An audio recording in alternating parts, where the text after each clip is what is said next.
প্রিয় ছাত্রছাত্রীরা, কেমন আছো তোমরা সবাই? আসলে তোমরা সবাই অনেক ভালো আছো। আজকে তোমাদের বিজ্ঞান বইয়ের প্রথম অধ্যায়ের নিম্ন শ্রেণীর যে জীব, এই জীব সম্পর্কে কিছু পাঠ আলোচনা করব। তো প্রথমে আসছে আসলে এই নিম্ন শ্রেণীর জীব কি। তোমরা পরবর্তী যে শ্রেণী আছে অষ্টম শ্রেণী, সেই অষ্টম শ্রেণীতে যে পড়বে প্রাণী জগৎকে কয়টি পর্বে ভাগ করা হয়েছে। প্রাণী জগৎকে কয়টি পর্বে ভাগ করা হয়েছে? তো এখানে উত্তর হচ্ছে 10টি। তো এই যে 10টি পর্ব, তার মধ্যে যে প্রথম পর্বটি আছে প্রোটোজোয়া, এই প্রোটোজোয়াটি হচ্ছে এই নিম্ন শ্রেণীর জীবদের পর্ব। অর্থাৎ নিম্ন শ্রেণীর জীব তথা আণুবীক্ষণিক জীব সমূহকে কোন পর্বে রাখা হয়েছে? এগুলি পরবর্তী শ্রেণীতে যে পর্ব, এগুলিকে রাখা হয়েছে প্রোটোজোয়া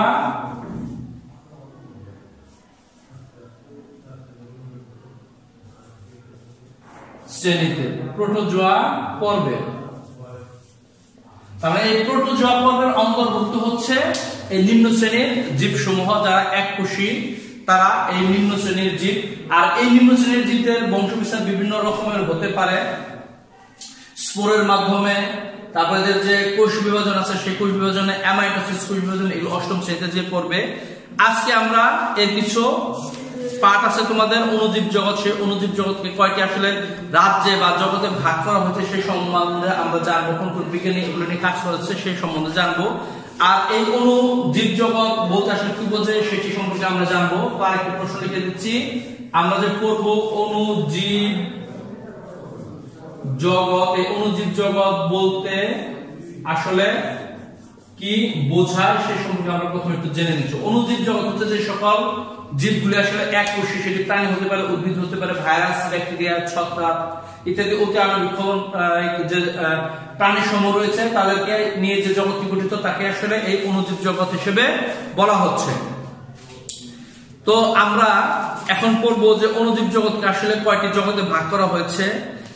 এটি তোমার ষষ্ঠ শ্রেণীতে জেনেছো যে বিজ্ঞানী মার্গুলিস আর হুইটেকার এগুলি পঞ্চরাজ্যে এদেরকে ভাগ করেছে। তার মধ্যে মনেরা, প্রোটিস্টা, ফানজাই, এই সমস্ত রাজ্য, প্ল্যান্টি, অ্যানিমেলিয়া, এগুলো তোমরা দেখতে পেরেছো 5টি রাজ্য। আবার এই অণুজীব সমূহের শ্রেণী বিভাগ করতে গিয়ে বর্তমানকালে অণুজীব বিজ্ঞানীগণ এই জগতে 3টি রাজ্যে ভাগ করেছেন। কয়টি রাজ্যে ভাগ করেছেন? 3টি রাজ্যে। বর্তমানে অণুজীব জগতের রাজ্য কয়টি? এটি হচ্ছে উত্তর হবে 3টি। যদি বলা হয়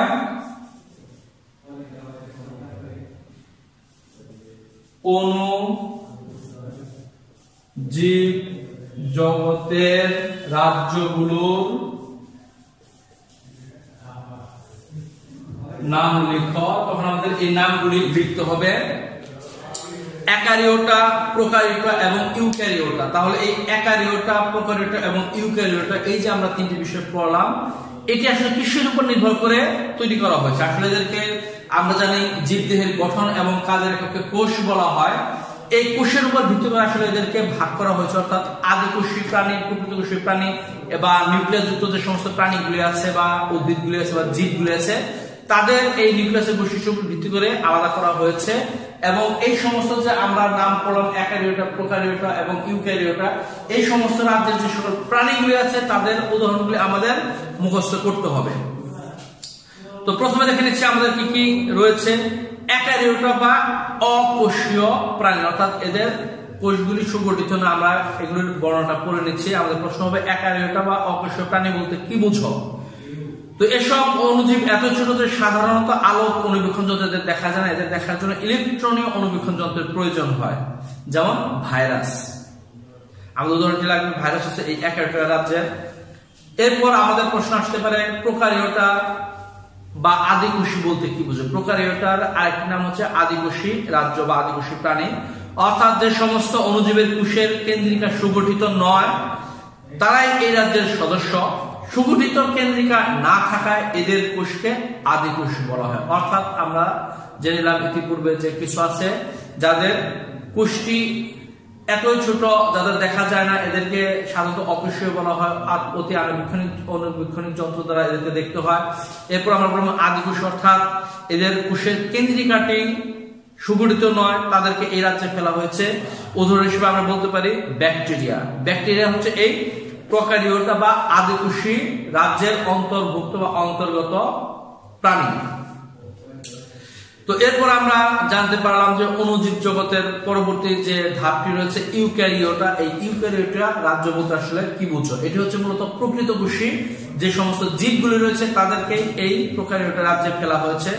অর্থাৎ যেসব অণুজীব কোষের কেন্দ্রিকা সুগঠিত তাদেরই প্রকৃত কোষ বলা হয়। শৈবাল, ছত্রাক ও প্রোটোজোয়া এই ধরনের অণুজীব।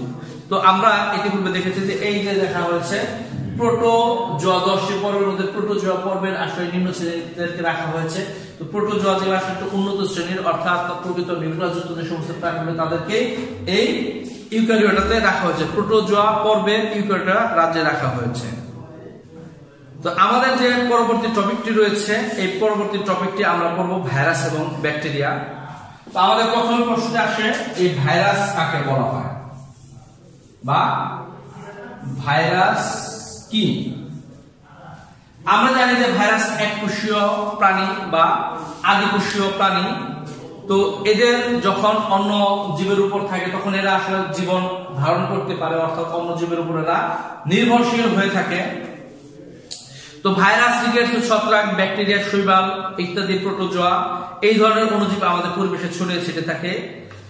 ইলেকট্রনিক অণুবীক্ষণ যন্ত্র ছাড়া কিন্তু এই ভাইরাসকে দেখা যায় না। এরা সরলতম জীব। ভাইরাসের দেহে কোষ প্রাচীর, প্লাজমা লেমা, সুসংগঠিত নিউক্লিয়াস, সাইটোপ্লাজম এই সমস্ত অঙ্গাণুর কিছুই নেই। তাই ভাইরাস দেহকে অকোষীয় বলা হয়। এরা শুধুমাত্র আমিষ আবরণ এবং নিউক্লিক অ্যাসিড এই সমস্ত বিষয় নিয়ে গঠিত। তার মানে আমাদেরকে আন্ডারলাইন করতে হবে যে ভাইরাস এটি কি আমিষ আবরণ এবং নিউক্লিক অ্যাসিড দ্বারা আবৃত থাকে। এদের যদি এই আমিষ এবং নিউক্লিক অ্যাসিডকে আলাদা করা হয় তাহলে ভাইরাস সমূহ তাদের প্রাণের অস্তিত্বটি হারিয়ে ফেলবে। আর এদের যদি কোনোভাবে এই আমিষ আবরণ নিউক্লিক অ্যাসিডটিকে একত্রে সংযুক্ত করা হয় বা তারা সংস্পর্শে চলে আসে, এই ভাইরাস সমূহ আবার প্রাণের অস্তিত্ব ফিরে পাবে। এদের আমিষ আবরণ থেকে নিউক্লিক অ্যাসিডকে বের করে দেওয়া হলে এরা জীবনের সকল লক্ষণ হারিয়ে ফেলে। তবে অন্য জীবে যেই মাত্র আমিষ আবরণ ও নিউক্লিক অ্যাসিডকে একত্র করা হয় তখনই এরা জীবনের সব লক্ষণ ফিরে পায়। অর্থাৎ জীবিত জীবদেহ ছাড়া বা জীব দেহের বাইরে এরা জীবনের কোনো লক্ষণ দেখায় না। এই কারণে ভাইরাস প্রকৃত পরজীবী, অর্থাৎ ভাইরাসকে পরজীবী বলা হয়। এরা খাদ্যের জন্য অপরের উপর নির্ভরশীল থাকে। এরা মূলত আমিষ আবরণ এবং নিউক্লিক অ্যাসিডের সমন্বয়ে তৈরি। তো ভাইরাসের আকৃতিটা কেমন?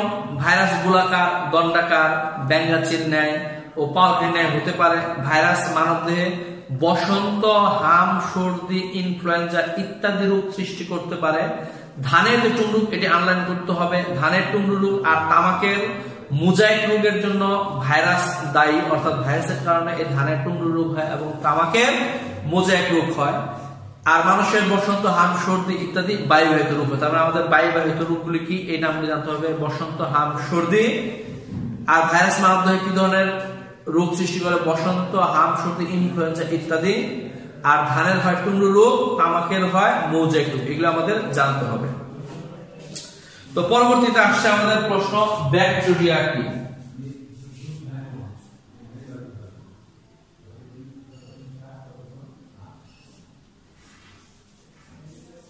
ব্যাকটেরিয়া কি? অর্থাৎ ব্যাকটেরিয়া কিছু কথা তোমরা ষষ্ঠ শ্রেণীতে শুনে এসেছ। এবার জানবে ব্যাকটেরিয়া হলো আদি নিউক্লিয়াসযুক্ত অসবুজ এককোষী আণুবীক্ষণিক জীব। বিজ্ঞানী অ্যান্টনি ফন এবং লিওনিউ সর্বপ্রথম ব্যাকটেরিয়া দেখতে পান। বিজ্ঞানীদের নাম আমাদের আলাদা করে মুখস্থ করতে হবে। এরা বিভিন্ন আকৃতির হয়ে থাকে।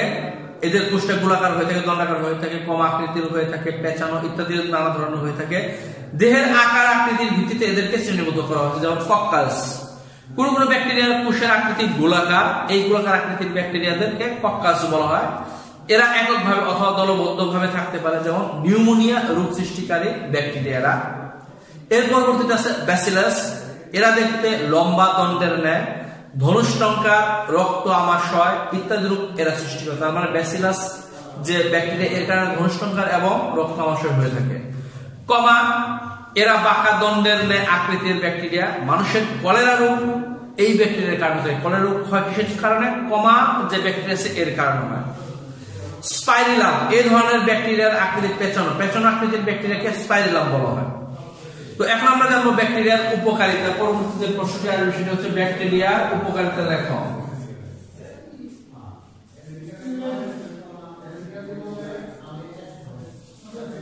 ব্যাকটেরিয়ার উপকারিতা লিখো, অর্থাৎ ব্যাকটেরিয়া কি সমস্ত উপকার করে সেটি সম্বন্ধে আমরা একটু জেনে নেই। মৃত জীবদেহ ও আবর্জনা পুষতে এরা সাহায্য করে।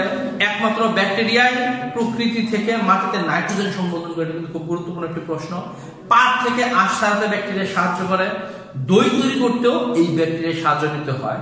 বিভিন্ন জীবন রক্ষাকারী যে অ্যান্টিবায়োটিক, সেই অ্যান্টিবায়োটিকগুলো এই ব্যাকটেরিয়া থেকে তৈরি করা হয়। ব্যাকটেরিয়া জিন প্রকৌশলের মূল ভিত্তি।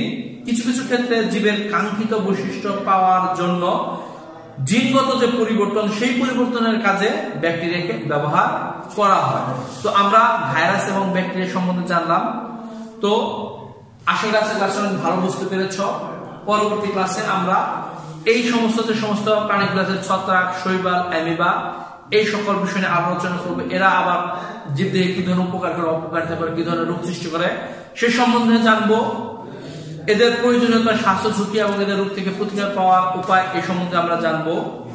তো পরবর্তী ক্লাস নেওয়ার পর্যন্ত তোমরা সবাই বাসায় থাকো, সুস্থ থাকো, অনেক বেশি বেশি পড়াশোনা করো, মা বাবার প্রতি দায়িত্বশীল হও, কর্তব্যশীল হও, মিথ্যা কথা বলা পরিহার করো, এই আশীর্বাদ ব্যক্ত রেখে আজকের ক্লাস এখানে শেষ করছি।